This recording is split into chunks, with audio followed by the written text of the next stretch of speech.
Assalamualaikum warahmatullahi wabarakatuh. Selamat datang di video saya. Di sini saya akan menjelaskan mengenai pengolahan data statistik. Yang pertama, saya akan menjelaskan analisis statistik deskriptif, dan juga yang kedua, saya akan menjelaskan uji asumsi klasik. Nah, di sini kita akan coba belajar mengenai analisis statistik deskriptif terlebih dahulu sebelum kita masuk dalam penerapannya penggunaan SPSS. Baik, jadi di sini analisis statistik deskriptif itu adalah salah satu cara untuk kita bisa memahami sebuah data gitu, dan juga memberi gambaran kepada kita mengenai bagaimana angka, bentuk, dan gambar dari data tersebut. Dan salah satu juga, dan ada beberapa metode di dalam statistik deskriptif, itu mulai dari standar deviasi, mean, nilai maksimum, serta nilai minimum. Nah, dari sini kita bisa melakukan yang namanya uh, penggambaran untuk kita bisa uh, memahami data secara komprehensif. Nah, di dalam penerapannya, kita kali ini akan menggunakan SPSS untuk bisa menemukan hasil analisis statistik deskriptif. Jadi kita buka aplikasinya. Di sini saya sudah menyiapkan aplikasi statistik deskriptif dan juga sebuah data, di mana data ini adalah dataset yang digunakan untuk menganalisis. Baik, kita akan mulai. Untuk memulai langkah-langkahnya, kita pertama menekan Analyze, kemudian kita cari Descriptive Statistic. Kita cukup tekan kanan, kemudian kita cari Descriptive. Kita tekan, kita tunggu loading. Nah, di sini untuk kita ingin tahu variabel apa saja yang kita ingin ketahui melalui metode statistik deskriptif, kita cukup menekan semuanya saja. All, kita pindahkan ke variabel. Kemudian untuk option maupun styles, kita cukup mengikuti seperti setting awal. Kita cukup menekan OK. Kita tunggu hasilnya. Dan voila, kita ketemu hasilnya, yaitu deskriptif statistik. Nah, di sini kita bisa melihat itu, nilai minimum dari X1 itu adalah 27,54 sekian-sekian. Gitu. Kemudian kita juga bisa melihat nilai maksimumnya dari variabel X1, yaitu 325,44 sekian. Min-nya juga dan standar deviasinya juga, serta seterusnya. Selanjutnya, yang akan kita lakukan adalah melakukan interpretasi ke dalam sebuah word. Jadi kita mengambil sebuah hasil, gitu, sebuah kesimpulan. Gitu. Maka kita buka word yang terbaru. Saya sudah menyiapkannya juga. Dan di sini kita tulis gitu. Hasil gini. Kita cukup mengcopy, jadi saya juga sudah menyiapkan template-nya, begitu kita tinggal copy saja, kemudian kita paste. Nah, jadi di sini saya sudah menyiapkan template, di mana template ini untuk kita bisa gunakan di dalam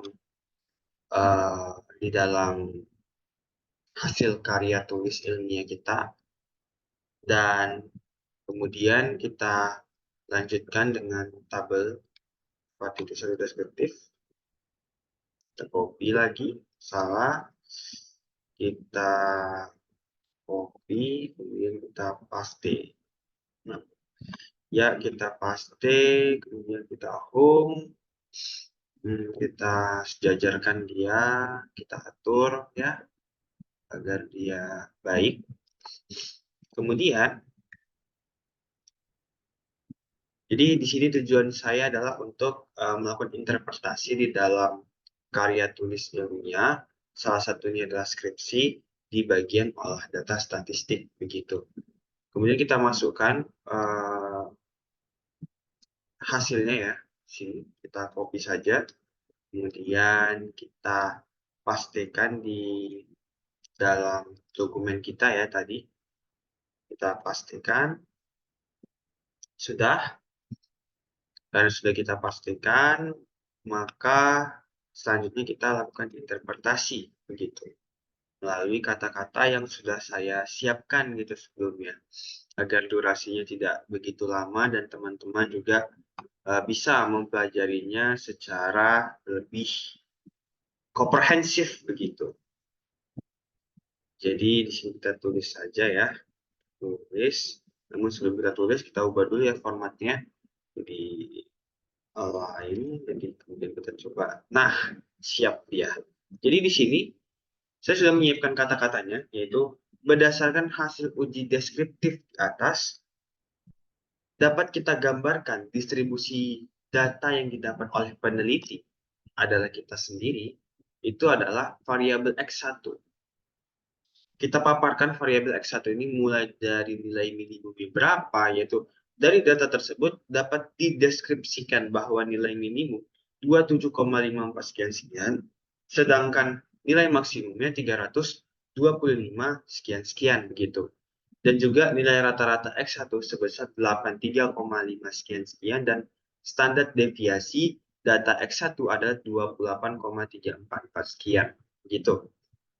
Dan kemudian kita akan melihat variabel lainnya, bagaimana interpretasinya tidak jauh berbeda.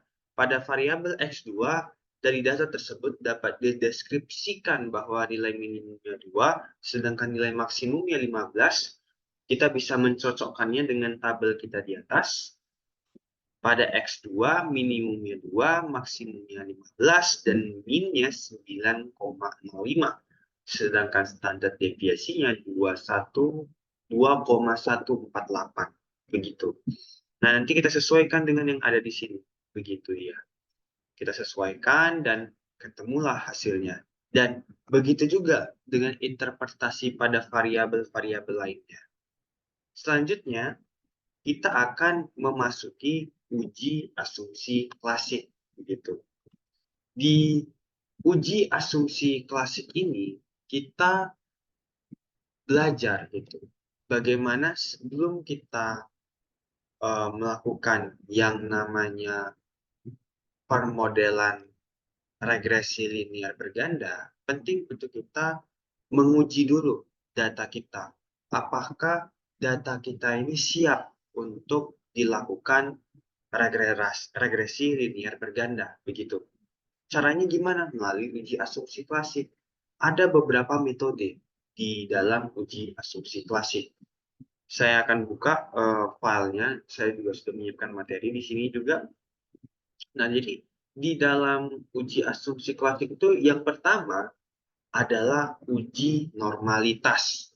Jadi uji normalitas.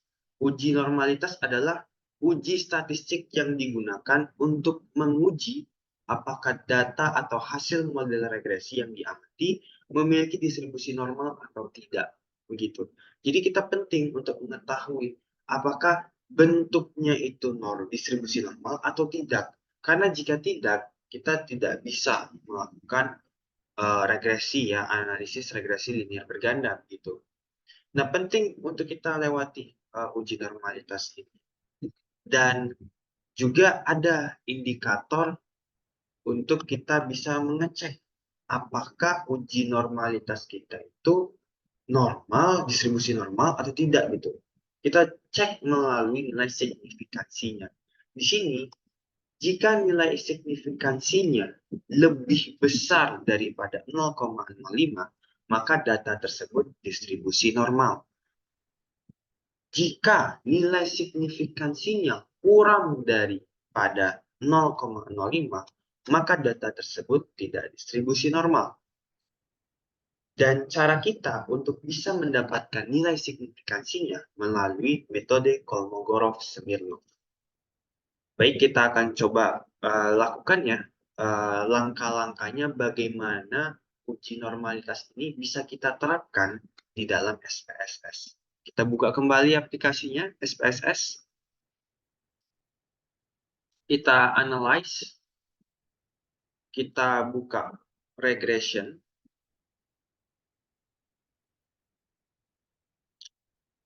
linear.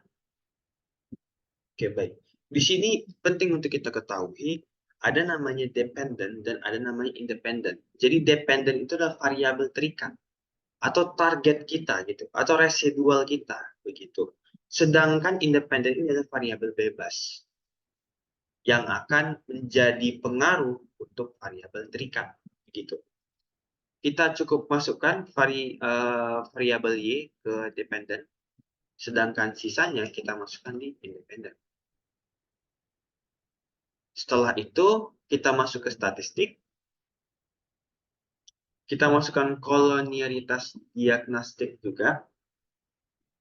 Kita masukkan Darwin-Watson. Jadi di sini kita ada pengujian ya. Uji autokorelasi dan juga uji uji multikolonialitas begitu. Kita tekan continue. Kemudian kita juga ingin ada sebuah plot di sini atau gambar agar kita bisa memahaminya. Kita masukkan histogram dan juga normal probability plot. Kemudian kita masukkan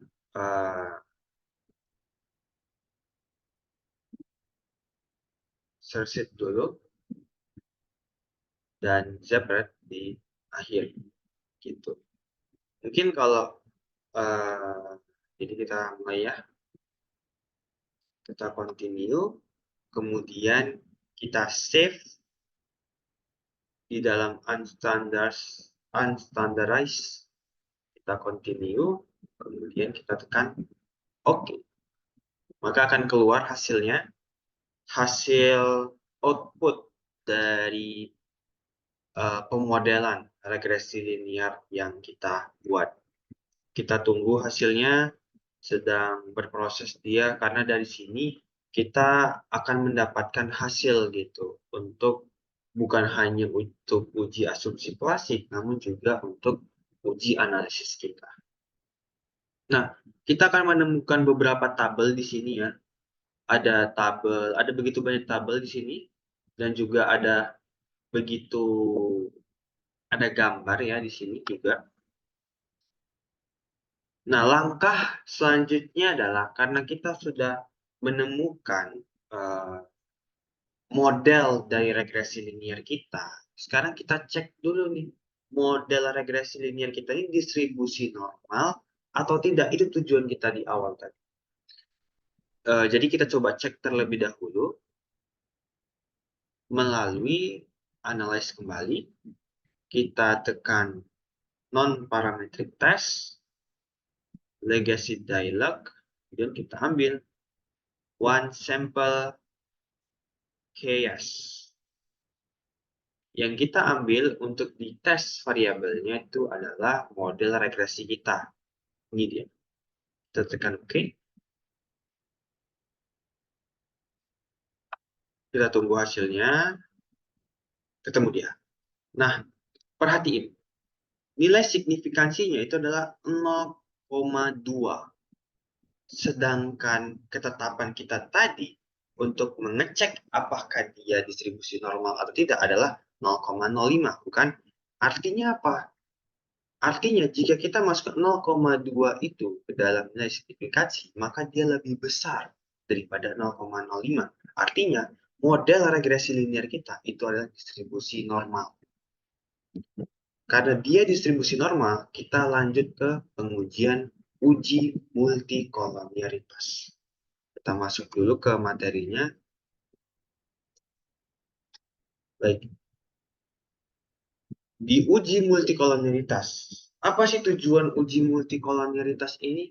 Dia untuk kita itu mengetahui apakah ada korelasi antara variabel bebas yang satu dengan variabel bebas lainnya.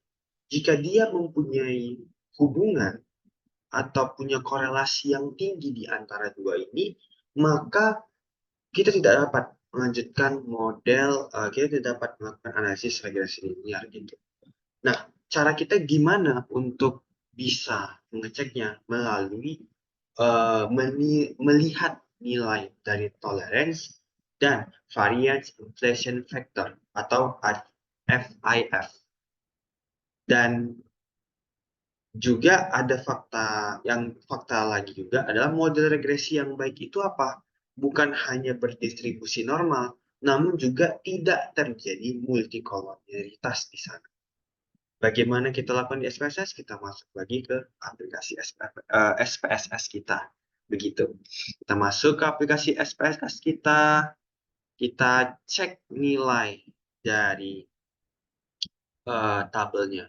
Jadi tabel yang kita cari di sini itu adalah em, tabel yang kita cari itu adalah koefisien ya. Koefisien karena di sini ada kolonialitas statistik. Itu nilai tolerance and FIF. Begitu. Ini kita copy saja. Kita copy, kemudian kita masuk ya ke template kita tadi yang barusan kita buat. Kita coba pastekan saja. Dan kemudian kita coba masukkan ya kata-kata yang ada di sini, yaitu saya sudah menyiapkan juga kata-katanya agar teman-teman semua bisa memahaminya secara lebih komprehensif begitu. Ini dia, kita cukup copy-kan saja. Kemudian kita paste ke tempat kita tadi ya. Ini agak sedikit membingungkan bagi eh, teman-teman semua, namun cukup diperhatikan saja videonya secara pelan-pelan. Ini dia adalah file tadi yang kita buat untuk hasil analisisnya begitu. Kita pastikan, wait, salah. Di sini ya seharusnya di atasnya. Kita pastikan saja. Woi, pastikan saja. Nice. Ini dia hasilnya. Em, Selanjutnya di sini kita akan lihat nih hasil analisis uji asumsi klasik. Uji normalitas. Uji normalitas digunakan untuk memeriksa apakah distribusi variabel terikat. Nah, ini dia kata-katanya. Kemudian kita masuk juga ke interpretasinya. Jadi ini bagian interpretasi di uji multikolonialitas ya, teman-teman sekalian. Kita masukkan saja nilai-nilainya begitu ya. Ini tadi yang kolom Gorof ya. Oh ya, sorry ya tadi saya lupa melakukan interpretasi pada uji normalitas begitu. Kita coba rapikan dulu ya dan hasil template kita supaya lebih rapi untuk kita bisa perhatikan. Kita mulai dari uji normalitas terlebih dahulu. Kita coba masukkan dulu ya interpretasinya karena pada analisis regresi linear gitu. Kita ambil dulu dari output, kita kopikan dulu hasil kita, copy, kemudian kita paste. Setelah itu ada lagi yang kita lupa dari template-nya yaitu tabel 2 ya. Tabel 2 kita copy,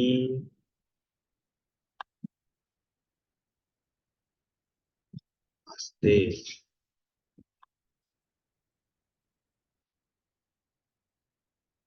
Diajarkan dia, kemudian kita masukkan dia ke paragraf baru saja. Nice. Dan Ini kita biarin saja ya. Ini pilihan juga apakah teman-teman mau menghapusnya atau tidak. Nah, ini dia sesuai ini.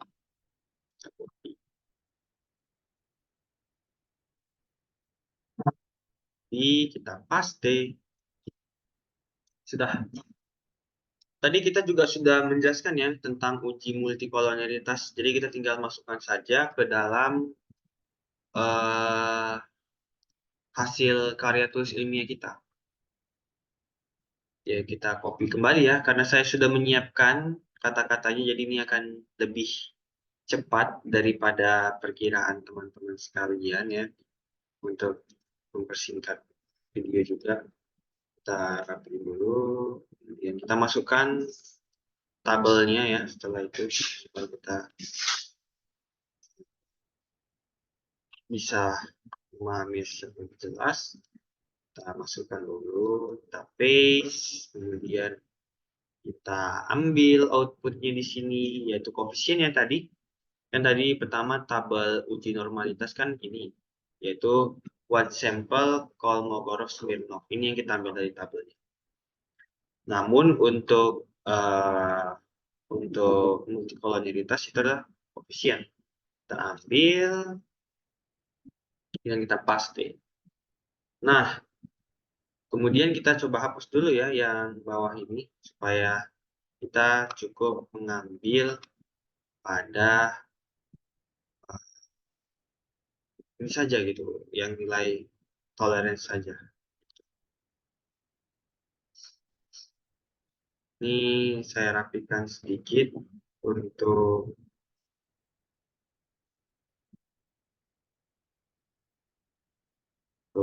data kita.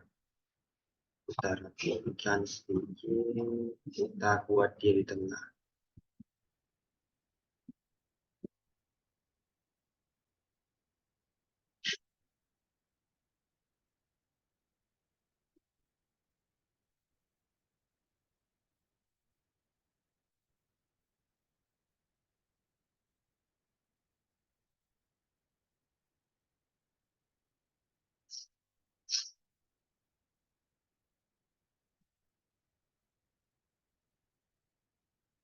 Nah, nice, berhasil.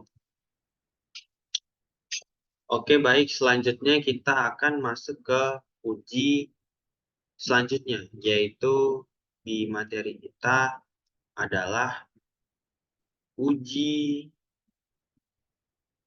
heteroskedastisitas. Jadi di dalam uji ini kita cukup memasukkannya sebuah scatter plot, di mana kita mengecek dari plot itu apakah data poinnya itu tersebar secara acak di sumbu Y antara 0 ke atas dan 0 ke bawah. Begitu. Jadi ini dia. Uji heteroskedastisitas dilakukan pada model regresi untuk menguji apakah terdapat ketidaksamaan varians dari residual atau variabel terikat kita pada suatu pengamatan ke pengamatan lainnya. Nah, caranya gimana? Apabila tidak adanya pola jelas serta titik tersebar di bawah maupun di atas angka 0 di sumbu Y, maka tidak adanya heteroskedastisitas. Dan juga model regresi yang baik itu adalah jika data tidak terjadi gejala heteroskedastisitas gitu. Jadi itu dia, tidak ada gejala terjadinya heteroskedastisitas. Caranya adalah kita cukup mencari kembali lagi ke outputnya SPSS. Kita cari scatter plotnya, yaitu scatter plotnya itu adalah ini. Jika teman-teman lihat, ini merupakan titik 0 pada sumbu Y. Dan kita lihat ternyata dia tersebar gitu, secara acak gitu, di bawah, di atas dan di bawah. Makanya oleh sebab itu kita bisa menyebutkan bahwasannya dari sini pada model regresi kita tidak terjadi heteroskedastisitas. heteros tadi ya, uji tadi ya, gitu. Saya susah untuk menyebutkan namanya. Kita cukup langsung mengkopikannya saja. Kita copy langsung, kemudian kita pastekan pada Word kita tadi. Pastikan, nice. Kita masukkan template kata-kata kita tadi ya, mengenai uji heteroskedastisitas. Begitu. Ini penting nih untuk kita pelajari kan, apalagi bagi teman-teman yang ingin menulis karya tulis ilmiah ya. Ini penting untuk teman-teman sekalian. Oh iya, namun saya lupa kembali loh untuk interpretasi pada multikolonialitas tadi ya. Kita coba balik lagi ya ke multikolonialitas tadi. Ya, uji heterosisitas. Kemudian untuk ini juga pada template multikolonialitas. Ini dia.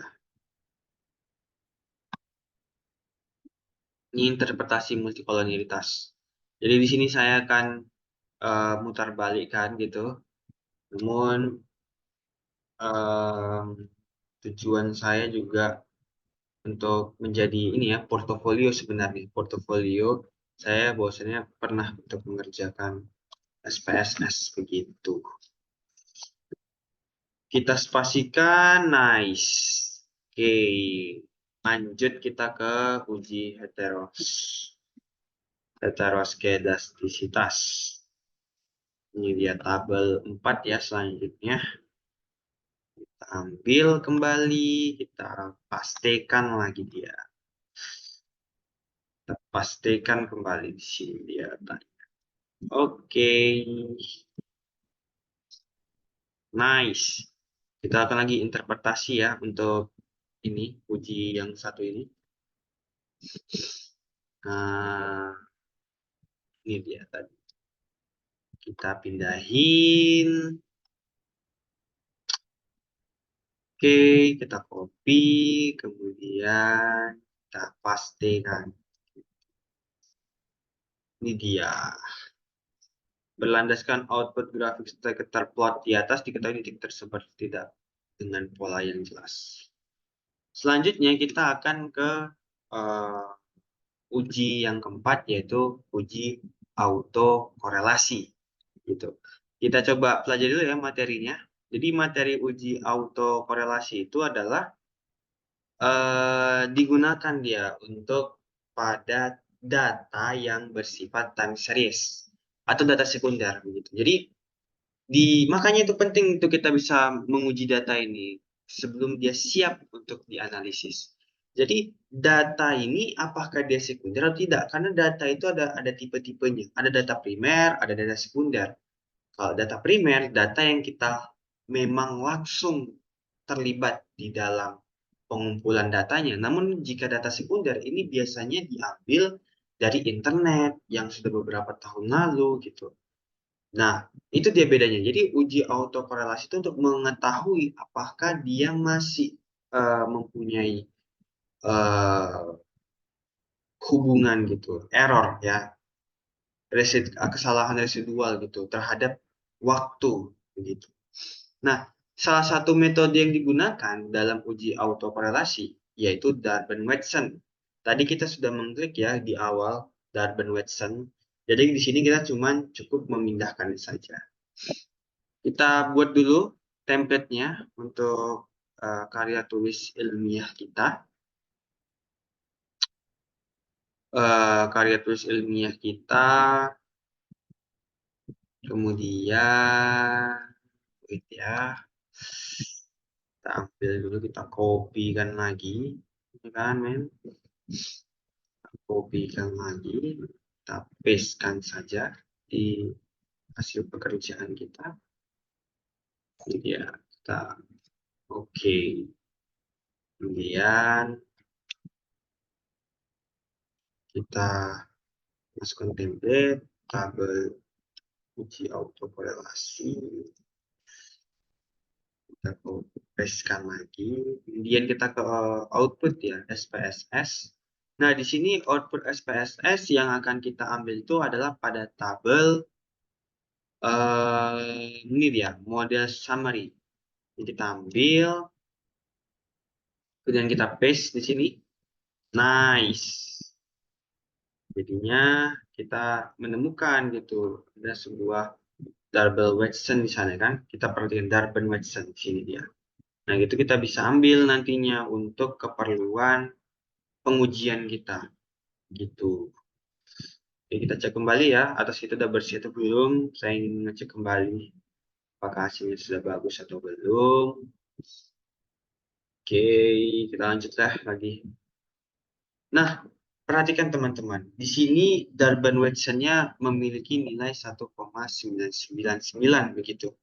Nah, untuk kita bisa mengeceknya, yaitu syarat tidak terjadi gejala autokorelasi adalah Darben-nya Darben upper-nya itu lebih kecil daripada Darben hitungnya lebih kecil lagi 4 dikurang double Darben tabelnya. Jadi untuk kita bisa mengetahui nilai DU-nya atau DW-nya, kalau DW itu kita bisa lihat dari tabel tadi, dari tabel ini. DW-nya kita sudah ketemu, yaitu 1,999. Namun pada DU-nya kita penting untuk bisa dapat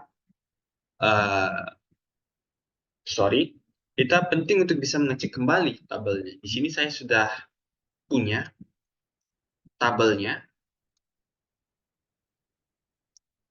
di file saya sendiri, yaitu di statistik dasar.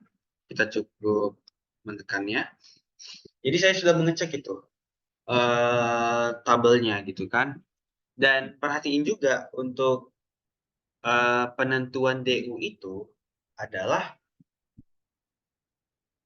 dilihat dari jumlah respondennya berapa. Karena pada data saya, jumlah respondennya itu, pada data yang kita analisis ya, pada data yang kita analisis itu berjumlah 1000 gitu. Ada banyak datanya itu. Ada banyak datanya, sampai 1000 gitu. 1000 responden. Saya ambil datanya di Kaggle. Dan nah ini teman-teman lihat ya, sampai 1000 nih, ada banyak nih datanya. Sampai 1000. Makanya kita harus sesuaikan dengan jumlah respondennya kita. Ini jumlah responden yang saya punya, datanya itu ada 1000. Gitu. Datanya 1000, makanya di Darben-Watson nanti, dia kita cek. Nah, jadi kita cek lagi dia di angka 1000 gitu. Ini kan nilai DL dan DU-nya begitu. Nah, ini pada signifikan levelnya itu 5%. 5% itu artinya 0,05 begitu. Jika kita ubah dia ke desimal. Kan sesuai dengan nilai signifikansinya kita, yaitu 0,05. Makanya kita cukup cari terus sampai bawah. Bisa itu 1000. Jadi sampai bawah lagi agak lumayan panjang ya. Karena bisa sampai 1000. Tidak. Nah, dapat nih. Perhatiin nilai K saya itu adalah 4. Saya punya 4 variabel gitu. Variabel bebasnya itu ada 4. Makanya angka yang saya ambil itu adalah 1,90209 sesuai dengan interpretasi yang saya buat begitu. Ini dia dalam uji. Makanya nantinya kita copy dulu ya. Kita copy, kemudian kita pastekan. Nah, dalam uji autokorelasi kita menggunakan uji Darby-Watson yang telah disajikan di atas menunjukkan nilai Darby-Watson sebesar 1,999. Dengan nilai tabel menggunakan signifikan tadi ya 5% atau 0,05 jumlah sampel sebanyak 1000 dan jumlah variabel independen atau K itu sebanyak 4 di sini. Misalnya 4. Variabel independen kita itu 4, tidak 5. Maka nilai Darben-Watson diperoleh dengan del sebesar 188.804 ya. 18804. Ini salah nih, seharusnya ini dia. Sorry, saya copy dulu. Karena variabel independen kita itu enggak segini. Variabel independen kita itu 4, tidak 5.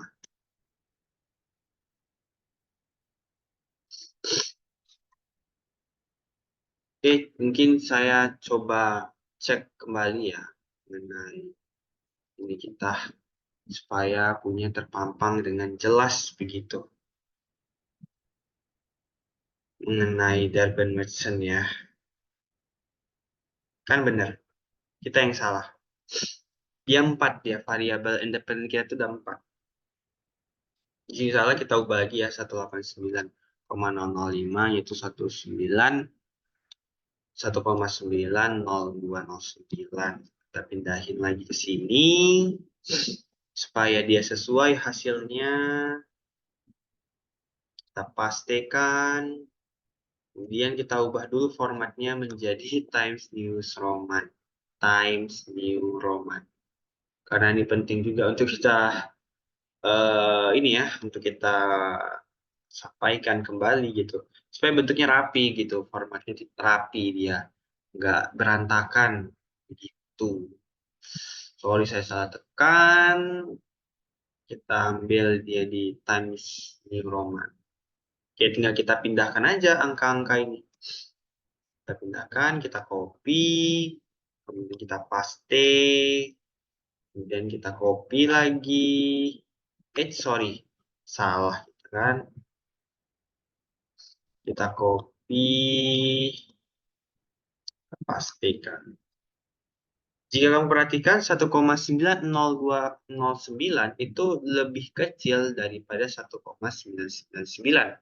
Benar tidak? Nah, kemudian kita kurangi dulu 4 dikurang 1,90209. Ini penting nih untuk kita lakukan perhitungan. Jadi saya ambil kalkulator di Google ya.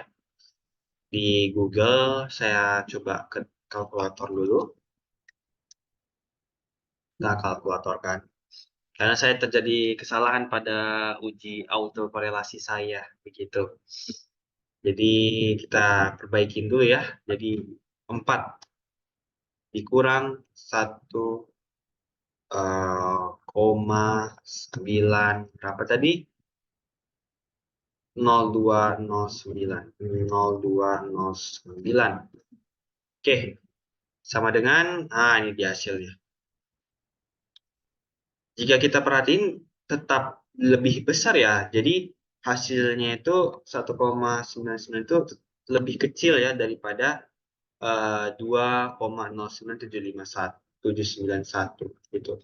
Kita ubah formatnya terlebih dahulu agar lebih rapi, yaitu Times New Roman, kemudian kita turunkan jadi 14. Nah, sudah ya.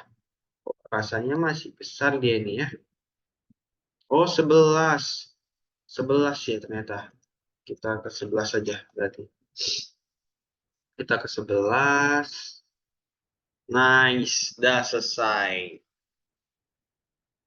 Dan berikut inilah hasilnya mengenai proses olah data statistik pada bagian statistik deskriptif dan juga uji asumsi klasik.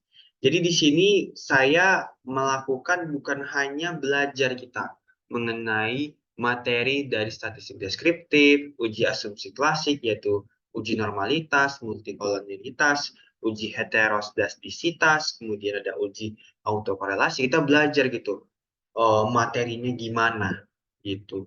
Namun juga kita selanjutnya belajar lagi mengenai bagaimana kita bisa melakukan ilmu yang tadi kita pelajari ke dalam SPSS. Setelah kita lakukan di dalam SPSS, kita coba melakukan interpretasi di sana dengan menuliskannya di dalam sebuah Word begitu. Dengan begini kita dapat hasilnya, kita dapat ilmunya, kita dapat cara-caranya, langkah-langkahnya, dan juga kita dapat interpretasinya. Begitu. Hanya ini yang bisa saya sampaikan. Mohon maaf apabila ada kesalahan. Sekian dan terima kasih.